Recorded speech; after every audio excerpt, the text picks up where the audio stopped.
EAMCET స్ట్రెస్సా? Testonic.ai ని try చేయండి. Free mock test, custom test, AI insights మరియు పర్ఫార్మెన్స్ ట్రాకింగ్ కూడా. Register now.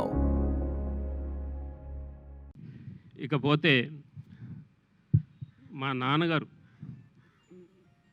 నందమూరి తారక రామారావు గారు, ఆయనకి ఇష్టమైన మనవడు అంటే ముని మనవడు, అంటే మనవడు మా జానకిరామ్.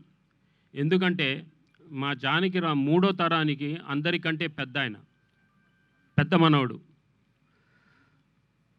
సో వాళ్ళిద్దరికీ చాలా చనువు ఉండేది, మా నాన్నగారికిను జానకిరామ్ గారికి.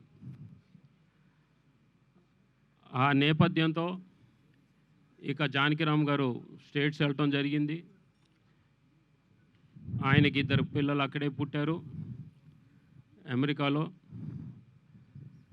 ఈ లోపల ఈ కాల వ్యవధిలో మా నాన్నగారు కాలం చేశారు. ఇక జానకిరామ్ గారికి మొదటి సంతానం మా రామ్, అంటే ముద్దుగా పిలుచుకునే పేరు అది రామ్. సో అక్కడ విధి విధానాలు మీకు తెలుసు. పుట్టబోయే బిడ్డలకి ముందే పేర్లు పెట్టాలి, అక్కడ ముందే రిజిస్టర్ చేయాలి. అది మగబిడ్డకైనా ఆడబిడ్డకైనా ముందే పేరు పెట్టాలి. ఆ నేపథ్యంలో జానకిరామ్కి మా నాన్నగారి మీద ఉండే ఆప్యాయతతో, అనురాగంతో ఆయన మొదటి సంతానానికి నందమూరి తారక రామారావు అని పేరు పెట్టడం జరిగింది. అది పుట్టుకతో వచ్చిన పేరు ఆయనకి. అది మీ అందరికీ తెలియజేస్తున్నాను.